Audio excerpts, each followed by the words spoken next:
자, 오늘은 이제 빡빡하게 익숙하지 않고요. 자, 천천히 한번 가보도록 하겠습니다. 저희가 지금 신앙생활이라고 해서 좀 교회 안에서 믿음의 생활을 이어가고 있는데요.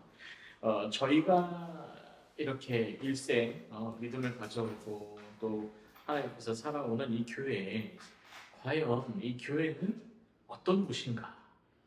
저희는 에클레시아라고 해서 이제 믿는 자들의 모임 또 예수를 구주로 고백하는 자들의 모임이 이 교회다라고 하고 있는데요. 이 교회에 대해서 조금 더 깊이 있게 한번 나눠보겠습니다.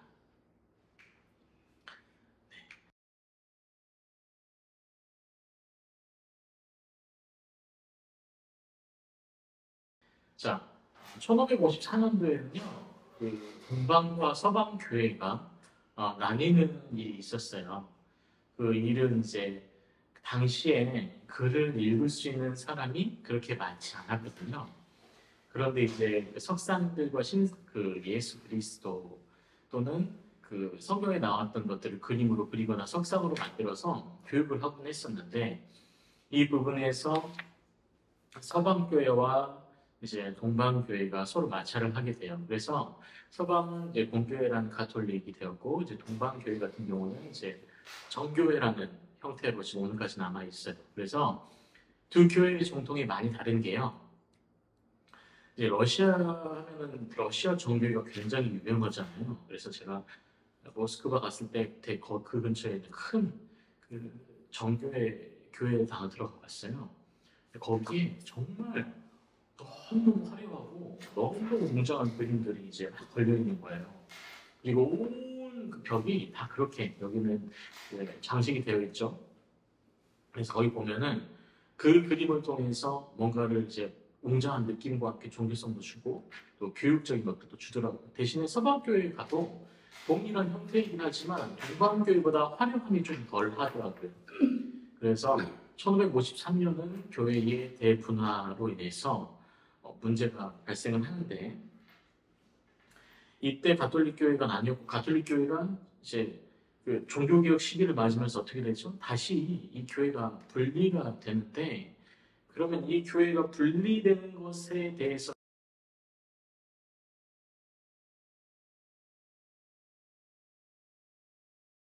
근거가 필요한 거예요. 근거가. 자, 이거 교회 분화론을 보면 그렇습니다. 초기 교회가 공회를 거치면서 이제 많이 갈리게 돼요. 뭐 동방교회, 정교회, 뭐 동방정교회 막 이렇게 나뉘잖아요.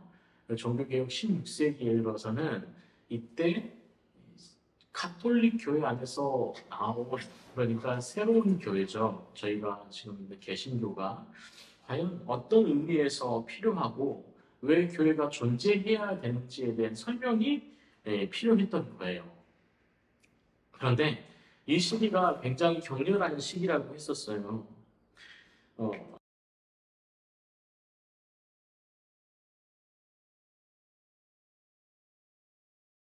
자, 이때는 이제 서방교회를 대표하는 베드로, 동방교회를 대표하는 안드레라고 해요. 그래서 당시의 교회 분열 가운데서는 이렇게 아닌가라고 보고 또 이런 기독교 정통이 굉장히 색깔 있게 다르게 갑니다. 그런데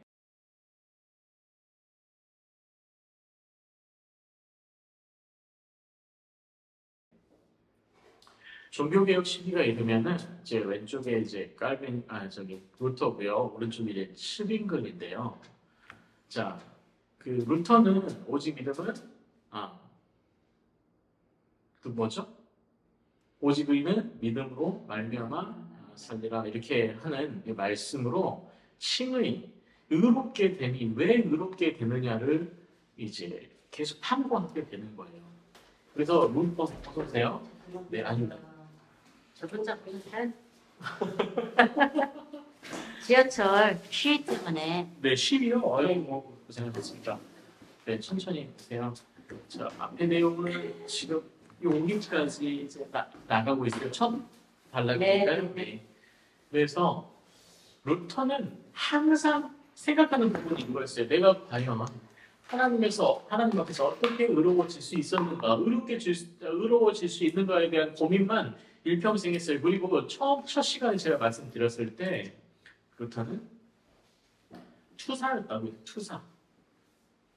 가톨릭과의 끝없는 종교적인 그 마찰들을 몸으로 이겨내는 사람이었어요.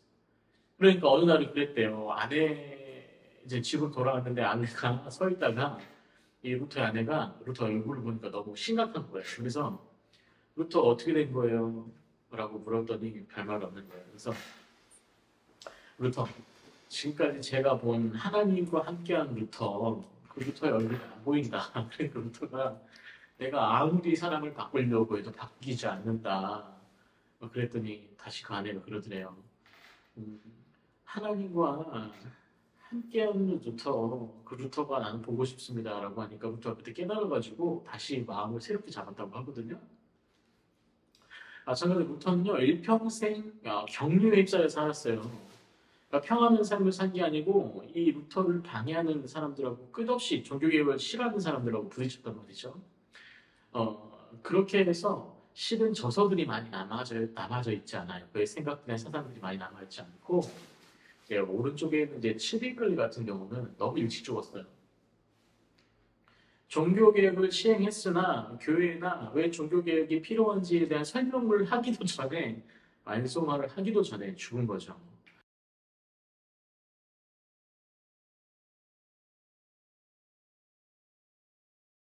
자, 그래서 이 두 사람 외에 모든 종교 개혁자들의 견해를 깔뱅이 모아서 교회를 설명하자, 이게 된 거예요. 그래서 그 기독교 강요에는 교회란 무엇인가, 교회의 권위는 무엇인가라고 이 설명을 하게 되는 것이죠.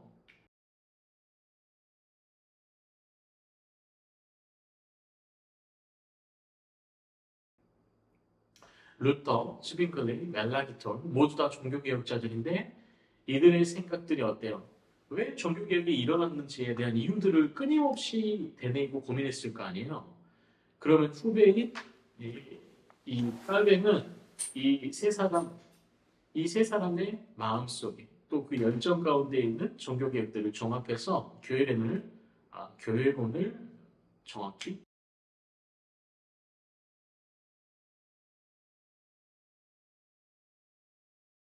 만들게 된 거죠.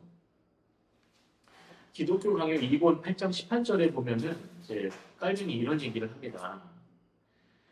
그러면 나는 먼저 교회를 논하고자 한다. 하나님께서는 이 교회의 풍속으로 자녀들을 모시고 기뻐하셨는데 이는 그들이 유아와 어린아이일 동안 교회의 도움과 봉사로 양육받을 뿐 아니라 어머니와 같은 교회의 보호와 지도를 받아 성이 되고 드디어 믿음의 목적지에 도달하게 하시려는 것이다 라고 하거든요. 그리고 뭐죠?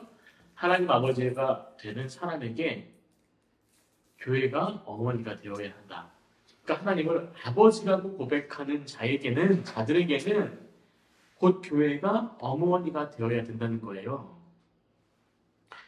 율법하에 어려워했을 뿐 아니라 그 그리스도께서 오신 후에도 이러했는데 이는 우리가 하늘에 있는 새 예루살렘의 자녀들이라고 한 바울의 가르침과 같다 이렇게 얘기를 합니다. 기독교 강요 2권 8장 18절의 내용인데요. 자, 우리가 어머니의 역할을 하는 교회 하면은 좀 어때요? 낯설죠? 저희 마음이. 그쵸? 항상 저희는 아버지, 하나님 아버지, 주님의 교회, 하나님의 교회, 예수 그리스도가 머리된 교회, 이렇게만 저희가 계속 해왔는데요. 자, 이 이야기들이 이제 깔뱅이 교회에 대한 이 교회론을 펼치면서 하나님을 아버지라고 고백하는 사람들에게 교회는 어머니가 되어야 한다라고 하고 유아와 어린아이를 통한 엄마들이 이 아이들을 보호하는 것처럼 교회도 그러해야 되고 교회의 보호자로 또 지도자로서의 역할을 해야 된다라고 합니다. 예.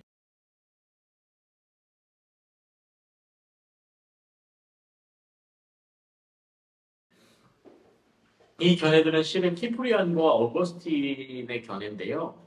예, 둘 다 신학자이면서 초대 교회의 큰 기둥들이죠. 예, 이들은 그 어머니가 되는 교회라고 얘기를 하는데 대체로 이분들의 이런 생각과 사상들을 따라가다 보면 어떤 균형적인 부분에 있어서 교회를 어머니라고 논한 부분이 있다라고 합니다.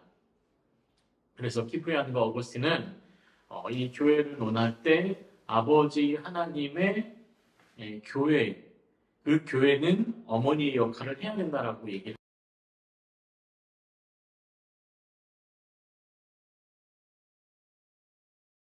하죠. 자, 그래서 교회란 무엇이냐라고 얘기를 하면 교회는 어머니와 같아야 된다라고 하는 거죠. 네, 어머니와 같아야 된대요. 교회는 어머니의 품과 같아야 된다라고 하는데, 자, 저도 지금 이렇게 나이가 들어서도 어머니의 품이 참 따뜻하거든요. 어머니의 품이 참 안식이 되고 평안해요. 그런 것처럼 교회는 어머니의 품과 같이 성도를 품어야 돼요. 따뜻하게 품어야 한다고 합니다. 그리고 지금도 그렇잖아요. 우리 집사님들, 동생들, 자녀들 지금도 어떤 결정하는 부분에 있어서 자녀에게 어떤 조언도 하고 또 자녀가 더 성숙하게 성인이 될 수 있도록 돕고 있잖아요. 교회 또한 이런 어머니의 역할처럼 그 성도들을 성숙하도록 계속 돌봐야 된다는 거예요. 그러니까 집을 떠났다고 아니면 교회에서 세상으로 나갔다고 교회에서 그들을 그냥 두는 게 아니고 끝없이 그들을 돌보고 보살펴야 되는 게 교회라는 거예요.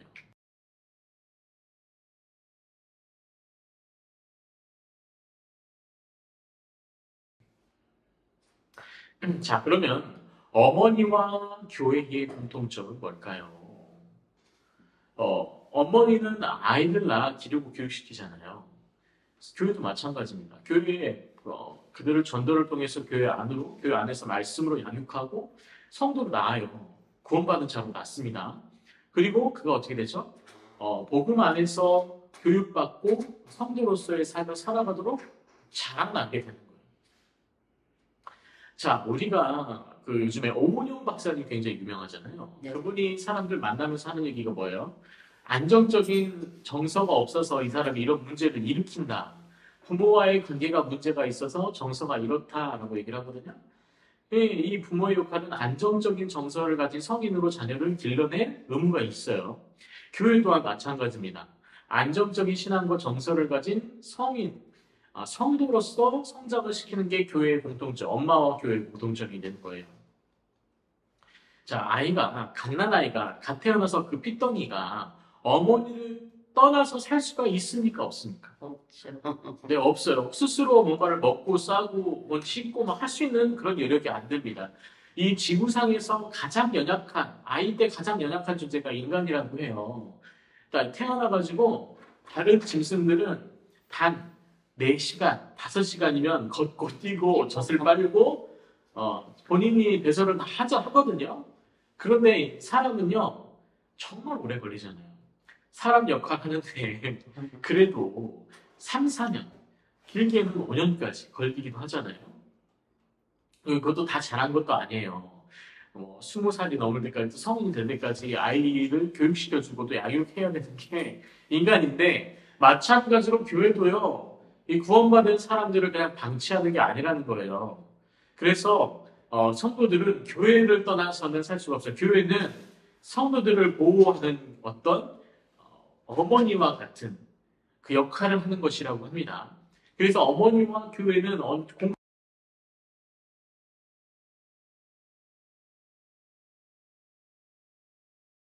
공통점이 많이 있어요. 저희가 교회에 올 때 사도신경을 할 때 거룩한 공예화라는 단어를 사용하죠. 자, 거룩한 공예라는 것은 무슨 얘기를 하는 걸까요? 그것은 모두 다 하나님의 선택을 받은 사람들의 모임을 거룩한 공예라고 해요. 자, 거룩하신 분이 누구예요? 하나님이시죠? 하나님이 우리를 성도로 부르시고 구원하시면서 우리는 칭의를 얻게 돼요. 의롭다 하심을 얻게 됩니다. 그래서 성스러운 우리가 되는 거예요. 그래서 이 믿음을 고백하는 하나님의 선택을 받은 모든 사람들을 모두 거룩한 공회라고 합니다. 그리고 이 공회는 교회가 서로 연합해서 만들어지는 것이죠. 자, 거룩한 공예할 때요. 그 교회 건물을 굉장히 멋지게 거룩하게 아름답게 지어서 거룩한 공예가 아니라는 거예요. 누구 때문에 거룩한 공예가 되는 거예요? 바로 하나님께서 우리를 부르시고 우리를 모아주시고 우리를 성도로 인쳐주셔가지고 의롭게 되면서 거룩한 공예를 이루게 되는 것이죠. 자, 그리고 우리가 무엇을 고백하죠? 오직 예수님의 한 분인 것처럼 머리된 예수님의 공동체, 그 공예를 고백을 하는데 이 공예가 어때요? 서로 나뉩니까? 안 나뉩니까? 예, 간단하게 말해서 사람의 머리가 하나죠. 몸도 하나죠. 그렇지만 머리가 나뉘면 어떻게 되죠? 예, 죽거나 쓸모 없어지는 거죠, 사람은. 자, 예수 그리스도의 역할 중에 하나가 바로 교회의 머리 되심입니다. 그래서 그 머리, 예수 그리스도가 머리신 그 교회를 나눌 수 있어요, 없어요? 네, 나눌 수 없어요. 그리고 저희가 항상 고백하는 성도가 서로 교통하는 것과라는 의미를 가진 일이 있습니다. 자, 첫 번째는요, 거룩한 공예입니다.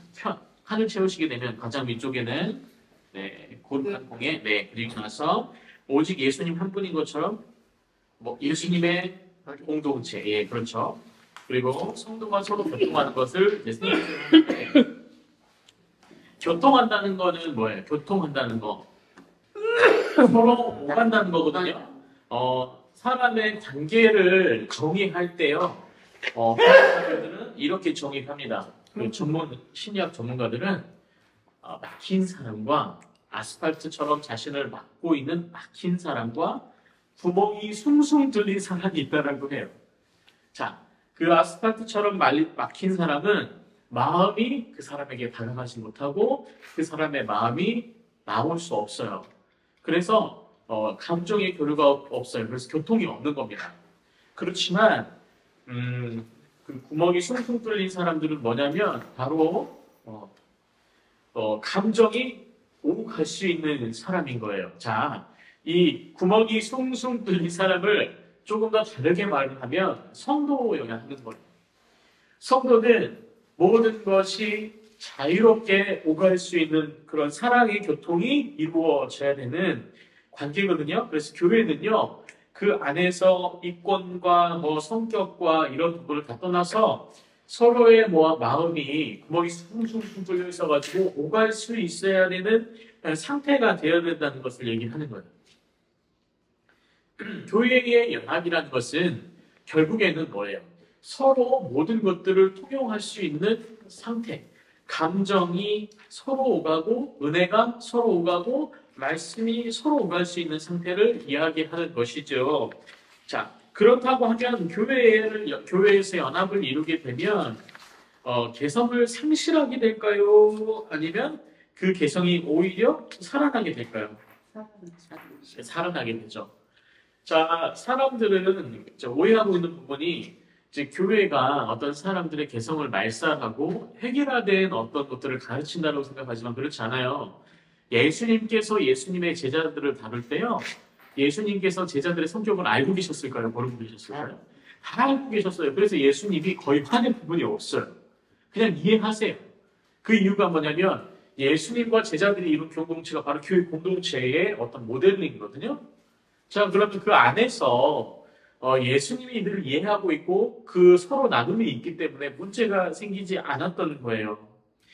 자, 교회 공동체라는 것은 서로 오가고 연합하고 교통하는 것, 그리고 거룩한 공예를 이루는 것이고 또 예수님의 머리된 교회가 되는 것이고 또 이 복음으로 통하여서 한 사람이 가지고 있는 성품과 특이성들이 오히려 더 개발되고 하나님 나라의 그 유익을 위해서 사용되는 것이 바로 교회의 연합의 기능이에요.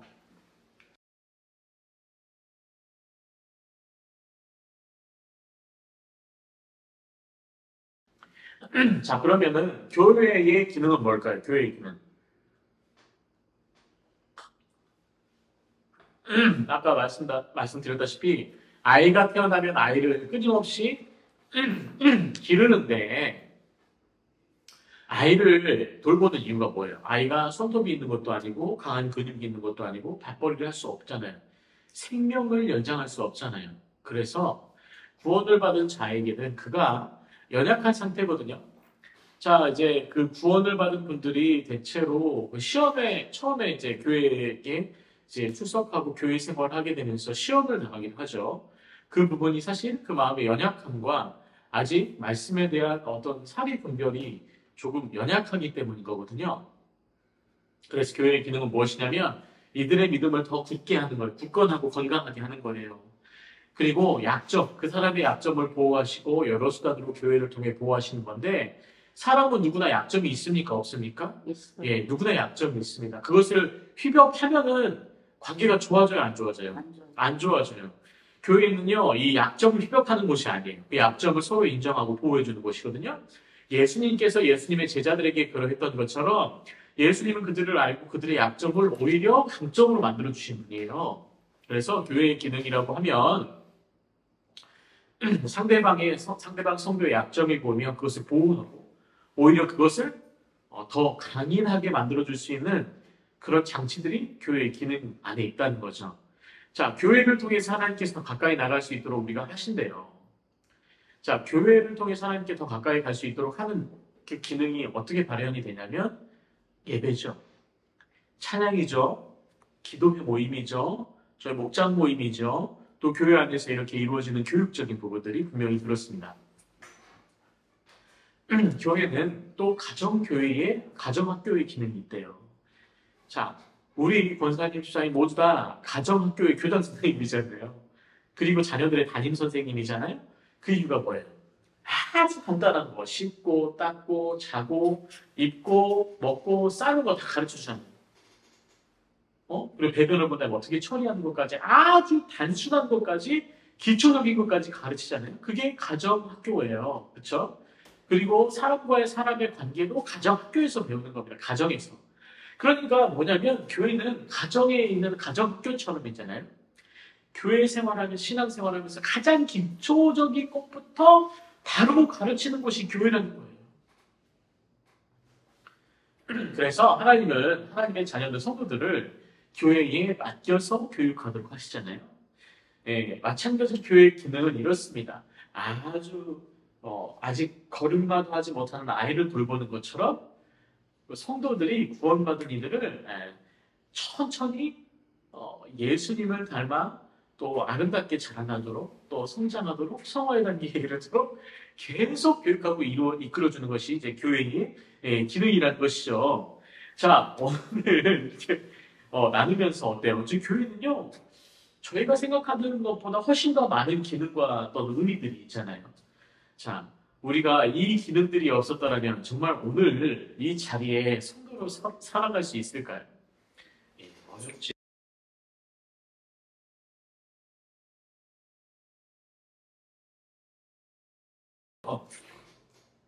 이사야 37장 32절을 보면요. 제가 화면에 있습니다. 이는 남은 자가 예루살렘에서 나오며 피하는 자가 시온산에서 나올 것임이라 만군의 여호와의 열심히 이를 이루시리이다 라고 기록합니다. 자, 예루살렘은 하나님께서 보호하시는 성읍이고 자, 시온산은 어때요? 하나님의 영광이 있는 곳이죠. 시온의 보통 유대인들은 시온이라는 것을 굉장히 의미 있게 두고 그것이 하나님의 머무시는 곳이라고 보기 때문이죠. 그런데 여기서 저희가 좀 다르게 해석을 하면 바로 예루살렘을 교회라고 얘기를 할 수 있습니다. 교회에서 나오며 피하는 자가 시온 사교 교회로 바꿔보겠습니다. 교회에서 나올 것임이라 만군의 여호와의 열심히 이를 이루시리다라고 하는 거예요. 네, 남은 자. 이 세상 가운데 살아가는 사람들이 세상 가운데 살아가면서 물들고 또 세상 가운데 살아가면서 하나님을 밀잖아요. 그렇지만 이 교회의 남은 자들이 이 세상 가운데로 나오게 될 것이다라고 하나님은 이 말씀하고 계시는 거죠. 자, 교회의 기능은 또 하나 뭐냐면 바로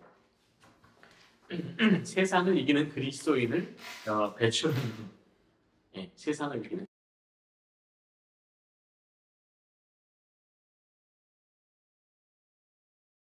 그리스도인을 배출하는 자, 요엘서 2장 32절에 보면 누구든지 여호와의 이름을 부르는 자는 구원을 얻으리니 이는 나 여호와의 말대로 시온산과 예루살렘에서 피할 자가 있을 것이며 남은 자 중에 나 여호와의 부름을 받을 자가 있을 것임이니라.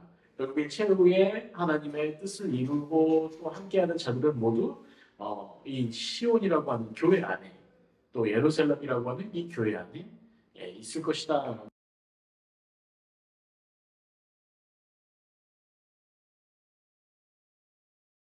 얘기를 하는 것이죠. 자, 교회 안에서는요, 여러 가지 이제 하나님이 세우시는 대변자들이 있습니다. 자, 목사, 하나님의 어떤 일을 맡아서 하는 사람들, 또 교회 안에 말씀을 가르치는 교사, 마찬가지로 교회에 세우신 대변자들이죠. 하나님은 목사와 교사들을 통해서 회중이, 그러니까 성도들이 하나님께로 자라나게, 어떻게 자라나게 할까요? 말씀으로. 그리고 더 중요한 거, 그들의 삶으로. 저는 이 부분을 보잖아요. 그러면 되게 부끄러울 때가 많습니다. 아직 어리고 젊은 목사지만 그 삶의 방향성과 행동은요, 실은 하나님이 요구하시는 삶을 살아야 되는 거예요. 성도로서 올바른 삶을 살아야 되는 거고요. 말하는 거, 입는 거, 먹는 거, 사는 방식이 모두 이래야 된다는 거거든요. 그리고 이런 그 연약한 성도들을 위해서 우리가 모이도록 하는데 어디에 모이도록 하죠? 교회의 당, 예배당에 모이게 하잖아요. 이게 뭐냐면 구약에는 어떤 이제 성령 운동이 막 일어나서 뭐 마가의 다락방에서 모여서 막 방언을 받고 막 성령의 역사들을 경험하거나 또는 광야에서 하나님의 예수 그리스도의 말씀이 선포되고 이들이 회심하는 부분도 성경에 보이잖아요. 그런들은 어때요? 굉장히 특수하죠. 하나님의 사역이 물씬 그곳에 부어지는 것들이 보이잖아요. 그런데 이 지구상에 있는 모든 교회에서 그런 일을 하나님이 일으키실 수도 있겠지만 만약에 비정상적으로 그런 일들이 계속 일어나면 어떻게 될까요? 그런 뭔가 믿지 않는 자들의 마음에 또 생각에 문제들이 발생을 하게 될 거예요. 그래서 하나님께서는 지극히 평범한 방법으로 우리를 이 교회에 매이게 하신 거예요. 그래서 어느 누구나 교회에 나올 수 있고 교회 공동체 안에 들어올 수 있고 또 예배당에서 예배를 드리면서 하나님을 또 경험하고 만날 수 있게 해주신 거죠.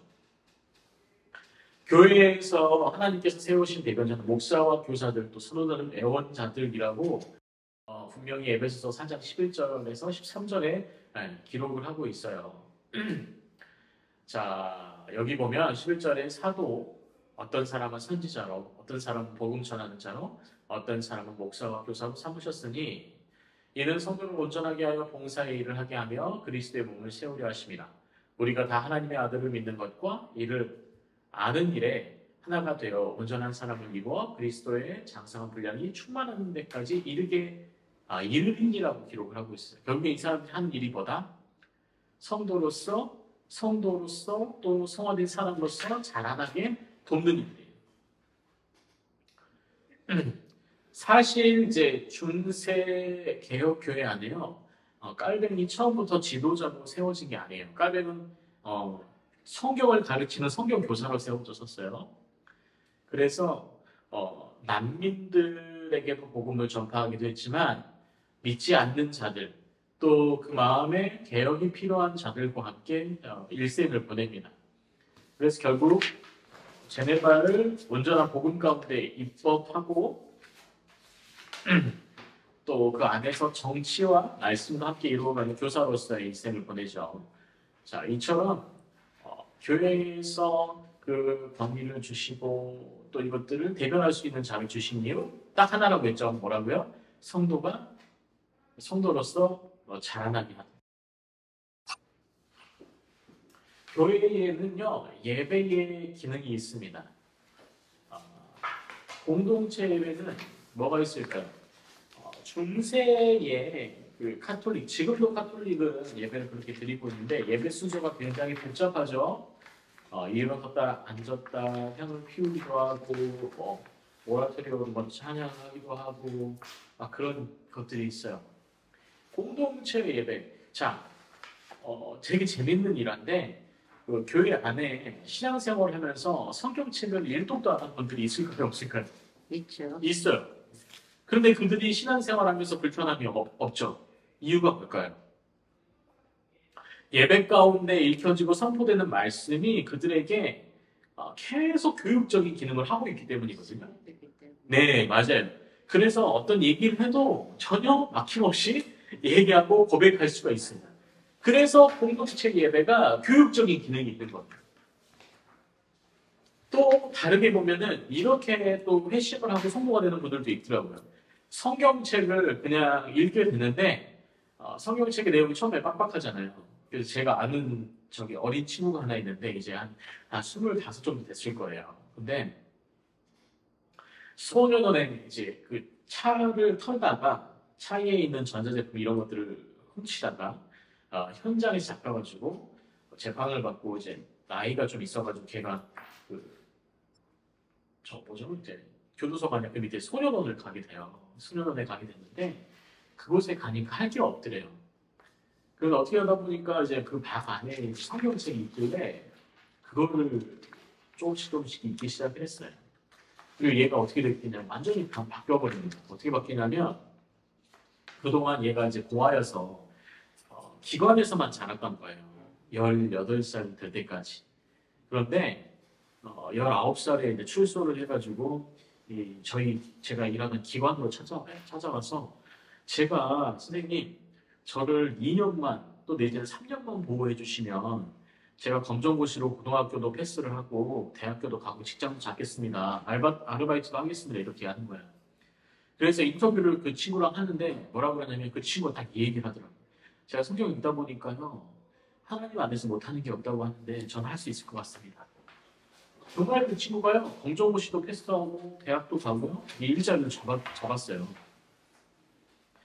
그처럼 거꾸로 이제 공동체 안에 예배와 교육을 받지 않아서 성경을 통해서 이제 구원을 이루고 또 어떤 영감을 받아서 그 삶이 바뀌는 사람들이 있습니다. 그 사람들이 다시 교회로 오게 될 때, 그들이 다시 성도로 서게 될 때, 이 예배와 교육의 기능이 더 배가가 되는 거예요. 그러면 그 인생이 더 다채롭고 다양하고 멋지게 삶하시는 삶이 되는 것이죠. 그런데 교회 예배 가운데 그 목사가 나와서 목사의 막 불을 토하는 설교로만 그 교회 하나님의 역사가 일어날까요? 안 일어날까요? 아니죠. 아니에요. 그 목사의 설교를 통해 하나님의 말씀이 어때요? 성령의 역사를 통해서 성도들에게 들어가고 성도들의 마음이 변화되고 그리고 하나님이 하셔야 되는 거예요. 하나님이 일하셔야지 그 교회 공동체 예배의 기능이 살아나는 거거든요. 그래서 어느 교회를 가든지 하나님이 일을 하셔야 교회의 예배가 살아나는 거예요. 자, 그리고 자신의 공로라고 주장하는 거, 예배를 드릴 때 내가 찬양하는 거, 내가 대표 기도하는 거, 말씀 전하는 거, 예배 순서를 만든 거, 이거 내가 잘나서 하는 걸까요? 아니죠. 자신의 공로라고 주장하는 건요, 어때요? 이게 신성모독이에요, 신성모독. 가톨릭에는 이런 성사를 집행하는 게 어떻게 보면 권위예요. 그래서 가톨릭은 모든 성직자들이 굉장한 권위를 가지고 있습니다. 이게 바로 하나님을 모독하는 일이라는 거예요. 하나님이 단지 허락하셔서 하는 것이지 그 사람이 능력이 뛰어나서 기능이 좋아서 뭔가 탁월해서 하는 것은 아니라는 거. 이 예배라는 것은 하나님이 하시는 것이지 사람이 하는 것이 아니라는 거. 믿음이 없는 자들이 수천 명이 모여서 예배를 드리면 예배를 드릴 수 있어요, 없어요? 예배를 드릴 수는 없습니다. 그냥 집회를 하는 거예요. 신기한 종교들이 세상에 많거든요. 뭐 UFO를 섬기는 외계인을 섬기는 종교도 있고요. 뭐 돌을 섬기는 종교도 있고요. 사나를 섬기는 그런 사람들도 있고요. 다양해요. 근데 그들이 모두 드리는 어떤 예배라고 하는 것들은 예배라고 할 수 없어요. 왜요? 거기에 하나님이 일하시지 않기 때문이기도 하고 믿음 안에 인침을 받은 성도들이 모여있는 공동체가 아니기 때문이에요. 그러니까 그 사람들은 그냥 거기서 그냥 자기 좋은 일을 하고 있는 거예요. 예배를 드립니다. 자, 교회 예배는 정반대라고 했습니다. 교회 예배는 하나님이 허락하신 공동체 안에서 교육적인 기능도 일어나고 성도들에게 일하셔서 그 마음에 하나님이 일하셔서 예배를 드리도록 하고 또 예배의 모든 순서를 하나님이 이끌어 가시도록 하신다는 거예요. 그래서 교회의 예배의 기능은 바로 성도를 성도답게, 예배를 예배답게, 교회를 교회답게 하는 거예요. 자, 골로새서 1장 28절에서 29절에는 이렇습니다. 우리가 그를 전파하여 각 사람을 권하고 모든 지혜로 각 사람을 가르침은 각 사람을 그리스도 안에서 완전한 자로 세우려 함이라. 이를 위하여 나도 내 속으로 능력으로 역사하시는 이의 역사를 따라 힘을 다하여 수고하노라. 결국에 누가 역사하신다고요? 하나님. 네, 하나님이 역사하십니다. 네, 교회는 하나님이 세우시는 거고 하나님이 역사하시는 거고 교회 안에서 이루어진 모든 교제와 예배는 하나님이 하시는 겁니다. 네, 대신에 우리는 뭘 해야 된다? 우리는 구멍이 숭숭 뚫린 마음을 준비해야 돼요. 네, 그래야 은혜의 감격이 있는 거죠. 네. 교회는 두 가지 존재 방식이 있어요. 눈에 보이는 존재 방식과 눈에 보이지 않는 존재 방식이 있습니다. 자, 저희가 현재를 살아가는 저희 앞에 펼쳐진 교회당에 모인 교회 구성원들은 눈에 보이는 교회입니다. 자, 그러면 이 사람들을 뭐라고 정의를 하죠? 세례를 받고 믿음의 고백을 하고 성찬에 참여하는 모든 사람들을 성도라고, 그리고 이 모임이 교회 안에서 이루어지는 것으로 인해서 성도의 교제가 일어남으로 인해서 이것이 교회라고 정의할 수가 있죠. 하지만 교회 안에서 우리가 불편한 일들을 경험할까요? 안 할까요? 해요. 감정적으로나 또는 서로의 관계 가운데에서 어려움이 있고, 저번에 제가 성례 얘기를 하면서 믿음이 없는 분이 와가지고 성찬을 몰래 하는데 막 과도하게 하고 그 성례식을 망쳤다고 한 일이 있었어요. 마찬가지로 예배 안에서도 그런 일들이 종종 발생을 하고 교회 안에서도 발생을 합니다. 어떤 교회는 이런 것들 때문에 분열이 되고 망가지고 교회로서의 역할을 잃어버리기도 해요. 자, 교회 안에는 정말 유명한 일화가 있듯이 알곡과 가라지가 존재합니다. 그런데 예수님의 그 비유처럼 알곡과 가라지를 자라나고 있을 때 분별하지 않거든요. 다 잘한다. 네, 그렇죠. 다 자란 다음에. 다 자란다는 게 뭐죠? 그 모양을 갖췄을 때. 그러니까 교회 안에서 알곡으로 자라는 사람은 진짜 신앙의 열매를 맺는, 믿음의 열매를 맺는 그 모습이 어떤 모습일까요? 바로 예수 그리스도를 닮아가는 성화의 모습이 될 거예요.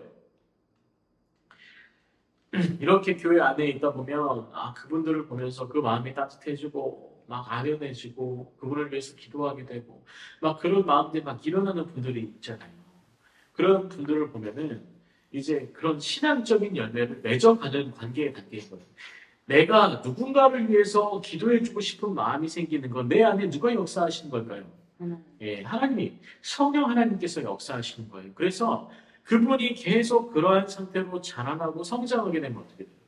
하나님의 열매, 그 알곡을 맺는 거거든요. 그렇지만 모양은 비슷하게 생겼지만 자라났더니 알곡을 맺는 것이 아니고 아무것도 맺지 않는 오히려 악한 것들이 자라나는 분들이 분명히 있단 말이죠. 교회 안에는 분명히 알곡과 가라지가 존재합니다. 그걸 우리가 어떻게 알 수 있어요? 없죠. 없어요. 예, 심지어 제가 가라지인지 알곡인지 알 수 없어요. 그러면 우리가 어떻게 살아가야 될까요? 예, 교회 안에는 분명히 기능들이 있다라고 했잖아요. 그 기능 안에 성도의 교제를 통해서 우리가 온전한 알곡으로 자라날 수 있게끔 하나님 배려하신 거거든요. 이 교회가 존재하는 이유, 존재의 방식 이유가 뭐냐면 성도를 성도답게, 교회를 교회답게 세우는 거라고 하셨잖아요. 마찬가지로 우리가 알곡의 삶을 살아가기 위해서 우리 돌아보는 것도 굉장히 중요하고 성도와의 관계 속에서 과연 사랑의 열매, 그 믿음의 열매, 성숙의 열매를 맺고 있느냐를 우리가 계속 지켜봐야 된다는 것이죠. 디모데후서 2장 19절에 보면은 그 이야기에 대해서 이런 얘기를 하죠. 그러나 하나님의 경고가 떨어졌으니 인침이 있어 일렀을 때 주께서 자기 백성을 아신다 하며 또 주의 이름을 부르는 자마다 불의에서 떠날지어다 하였느니라. 자, 무슨 얘기예요? 결국에는 예, 이 교회는 하나님의 견고한 터예요. 그리고 그 터에 인침, 도장이 꽝 찍힌 사람들이 누구죠? 성도입니다. 이 성도들이 교회 안에서 있을 때 하나님께서는 자기 백성을 아시고 또 주의 이름을 부르는 자마다 불의에서 떠날지어다 했느니라라고 하거든요. 그러니까 성도는 성도답게 살아야 되는 거예요. 세상에서 살아가는 세상의 사람들 그리고 성도로서의 삶을 사는 사람들은 엄연히 구별이 돼야 돼요. 그래서 실은 거룩하다라는 그 단어를 히브리어 단어로 보면은 카도시 이렇게 얘기를 하거든요. 뭐냐면 카데시라고 하죠. 이유가 뭐냐면 분별되는 거예요. 분명히 하나님의 말씀으로 사는 사람과 말씀 없이 세상에 사는 사람들은 분별이 돼야 됩니다. 그래서 그리스도인들은 세상 가운데 손해 봐요, 안 봐요? 봐야 돼요. 제가 그 직장 생활을 할 때 사장님이 큰 교회의 집사님이셨어요. 그런데 제가 그 입사하자마자 많은 사람들이 저를 찾아와서 하는 얘기가 너 신학생이시라고 하더라고요. 예, 신학생입니다. 그럼 나중에 전도사도 되고 목사도 되겠네? 라고 얘기하더라고요. 그래서 예, 그렇죠. 그런데 우리 사장은 나한테 왜 이러는 거냐? 우리한테 왜 이러는 거냐? 이렇게 얘기를 하는 거예요. 왜 그러시는데요? 얘기를 했더니 야, 세상에 우리 왜 이렇게 괴롭히는 거지? 안 되는 걸 되게 하라고 하고 뭐 밤새 일을 더 시키거나 또 어려운 계속 과제들을 내주는 거죠. 그러니까 이제 사람들이 힘드니까 이게 과연 성도냐? 성도면 너희가 가르쳐라 할 정도까지 된 거예요. 자, 이런 일들은 세상 가운데 왕왕 일어나고 있습니다. 그래서 최소한 이 교회란 무엇인가, 성도란 무엇인가를 아는 성숙한 우리 그리스도인들은요, 세상 가운데 손해 볼 수 있는 용기가 필요합니다. 남들보다 좀 더 못 볼 수 있는 용기가 필요한 거고요. 남들보다 좀 더 나의 목소리를 낮출 수 있는 용기가 필요한 겁니다. 그래서 교회, 이 가견교회라고 해요. 깔뱅은 이 보이는 교회를 가견교회라고 하는데 보이는 교회 안에서는 알곡과 쭉정이가 있고 그 알곡과 쭉정이의 삶을 보기 위해서 나를 지켜봐야 되고 그렇지만 하나님께서는 믿는 자들은 성숙한 그리스도인으로서 그 역할과 삶을 살아가야 된다고 분명히 말씀하고 있는 것이죠. 자, 공감 가세요? 어떠세요? 굉장히 교회론이라는 게 중요하죠. 중요해요. 교회는 건물을 만들어 놓은 이것을 교회라고 하잖아요. 또 교회라는 것은 우리가 단순히 성도들만 모여있다라고 교회라고 할 수 없어요. 자, 예수 그리스도를 나의 구주로 고백하고 성도들이 교제하고 하나님의 거룩한 공의를 이루며 서로 교육하고 세워가며 가정에서 자녀를 가르치는 것처럼 서로를 가르치며 서로를 세워가며 서로를 자라나게 하는 겁니다. 이런 가시적 교회 안에 이제 깔뱅은 이런 얘기를 하거든요. 기독교 강요 3권 1장에 보면은 이렇게 얘기를 해요. 이런 교회 안에 이름과 외형만 있고 그리스도는 전혀 없는 위선자들이 많이 섞여 있다. 당시에 그 제네바에 어떤 일이 있었냐면 깔뱅이 성경 교사로 초빙을 받아요. 기독교 강요를 이제 저술을 하고 이 제네바에서 우리가 새롭게 교회를 통해서 변화가 되기를 원하고 또 제네바를 세워가기를 원합니다. 당신이 우리한테 와서 성경교사가 되었으면 좋겠습니다라고 해서 깔뱅이 성경교사로 제네바로 옵니다. 그런데 깔뱅이 성격이 법학을 했고 또 공부를 굉장히 잘 했던 분이라서 어떻다고 했어요. 성격이 굉장히 강직하고 구부러짐이 없는 사람이에요. 그래 구부러지지 않으면 어떻게 돼요? 부러지잖아요. 예. 그래서 깔뱅이 막 제네바를 바꿔가려고 하나님의 도성으로 막 하나님이 역사하시는 나라 그 도시로 만들려고 무진장 노력을 해요.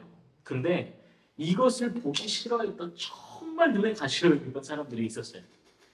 그 사람들이 이 제네바에서 기득권을 얻게 되는 거예요. 자, 그래서 어떻게 됐어요? 바로 깔뱅이 쫓겨나요. 간지 얼마 안 돼서 쫓겨납니다. 쫓겨나서 어디로 가냐면 이제 그 프랑스 변방에 있는 스트라스부르라는 지역으로 가서 그곳에서 성경교사 일을 계속해요. 거기 프랑스에서 피난 온 그 교인들을 가르치는 거예요. 설교하고. 이제 거기서 아내도 만나고 이렇게 하지만 거기서 막 지내면서 막 즐겁잖아요. 하나님 말씀 가르치니까 빨리는. 그런데 또 몇 년 있으니까 연락이 또 오는 거예요. 제네바에서. 이번에도 우리 성경교사로 와주셨으면 좋겠는데 앞으로 그런 일 없게 할 테니까 뭘 하는 거예요.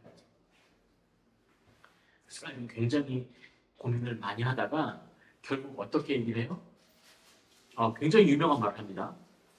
나의 심장을 하나님께 드립니다. 뭐예요? 나의 한 생명과 열정을 하나님께 드립니다. 라고 하고 제네바로 돌아가요. 그래서 죽을 때까지 제네바에서 봉사하고 말씀 가르치고 제네바를 돌보다가 하나님 곁으로 갑니다. 제가 왜 이런 얘기를 했을까요? 그렇게 철저하게 말씀으로 어떻게 하려고 했던 그 제네바 안에서 또 그들이 불렀잖아요. 오히려 신앙 가운데 우리 도성을 세워달라고. 그런데 쫓아내. 그런데 힘겹게. 그런데 또 쫓아낸 사람은 다시 불러서 성경교사로 삼는 이런 이상한 일들을 행한단 말이에요. 마찬가지로 교회 안도 그렇다는 겁니다. 교회 안에서도 분명히 이 가시적 교회 안에는 성도라는 이름과 외형을 가지고 있지만 가라지가 있다는 것. 이것을 깔뱅이도 알고 또 하나님의 말씀에도 기록되어 있으니까 그런 것들로 마음 아파하지 마시고 위로는 교회 안에서 또 성도 안에서 충만하게 받으셨으면 좋겠습니다.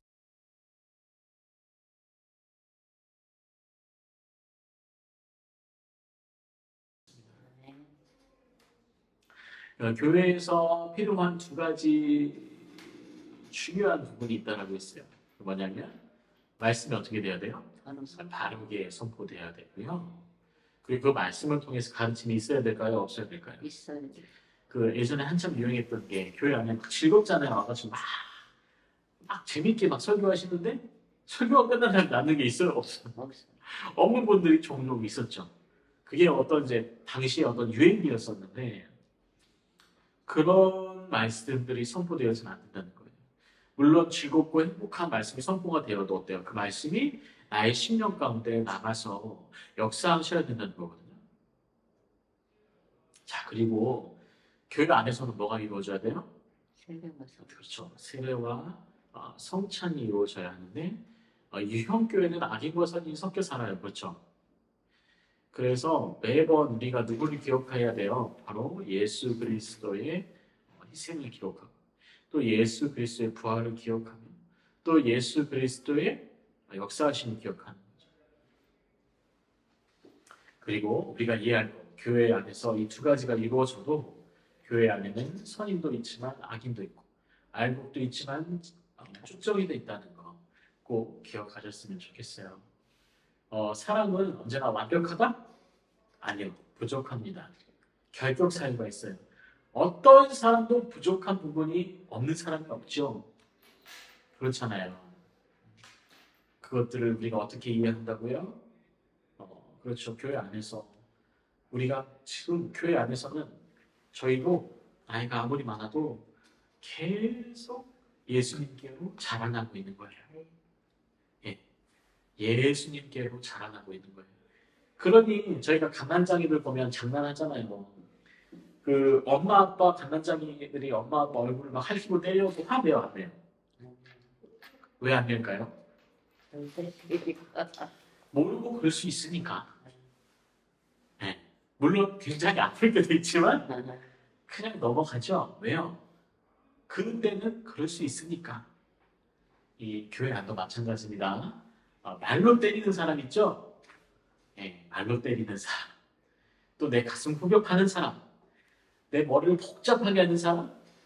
실질적으로 나한테 폭력을 행사하는 사람도 있을 수 있습니다. 그렇지만 그 모든 것이 교회 안에서 일어날 수 있는 일이지만 그것이 같이 자라나는 성도로서 그럴 수도 있고 또는 만약에 나는 이가지라서 그럴 수 있으니 우리가 그리스도의 장성한 분량까지 자라날 때까지 인내함으로 또 교회 안에서 은혜 부음으로 충만하게 세워가셨으면 좋겠어요. 네.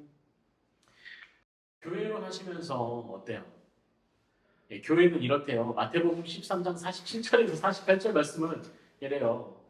또 천국은 마치 바다에 치고 각종 물고기를 모으는 그물과 같대요. 그물에 가득함에 물 가운데로 끌어내어 앉아서 어때요? 좋은 것은 먹을 만한 건 골라내고 못된 것은 버리고. 못된 것은 버리라고 하잖아요. 이 천국이 뭐예요? 이 교회가 뭐예요? 바로 천국의 모델하우스예요. 예. 교회는 천국의 모델하우스거든요. 그러니까 뭐냐? 교회 안에는 이 바다에 친 그물처럼 각종 뭐 불가사리도 있고 뭐 먹는 도고기도 있고 뭐 다양하게 먹을 수 없이 작은 물고기도 있고.